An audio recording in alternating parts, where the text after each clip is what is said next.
Hi అండి. అందరూ ఎలా ఉన్నారండి? మేము బాగున్నాం. మీరు బాగున్నారని మనస్ఫూర్తిగా కోరుకుంటున్నాం.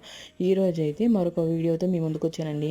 మిర్చి బజ్జీ అందరూ చేస్తారు గానీ, ఈ రకంగా ఒక్కసారి లోపల పెట్టే స్టఫ్ రెడీ చేసుకోండి. మీకు దీని టేస్ట్ అయితే అసలు చెప్పలేనంత బావుంటుందండి. ఒక్కసారి ట్రై చేయండి ఇలాగా. మీకే నచ్చి మళ్ళీ మళ్ళీ ఇదే రకంగా చేసుకుంటారు. సో, ఈ మసాలా కోసం 2 స్పూన్లు బియ్యపిండి, 1 స్పూన్ శనగపిండి, వాము ఉంటే వాము, లేదంటే జీలకర్ర, ఒక నిమ్మకాయి, కొత్తిమీర, కరివేపాకు ఇవి మాత్రం వేసుకొని ఒక్కసారి మిక్సీ పట్టుకున్నట్లయితే మనకి మీరు చూస్తున్నారు కదండీ! పేస్ట్ లాగా పొడి పొడిగా వస్తుందండి. సో, ఇది మనము ఏదైతే మిర్చి మనకి అవైలబిలిటీలో ఏ మిర్చి ఉంటే బజ్జీ మిర్చి ఉంటే ఇంకా టేస్ట్ బావుండిద్దండి. ఇది నార్మల్ మిర్చి కొంచెం గింజలు తీసేసుకొని స్టఫ్ చేసుకోవాలి. మనకి దాని నిండా ఫిల్ చేసుకుంటే మంట అస్సలు ఉండదండి. సో, లోపల గింజలు తీయడం మాత్రం మర్చిపోవద్దు. సో, మిర్చి బజ్జీకి మనం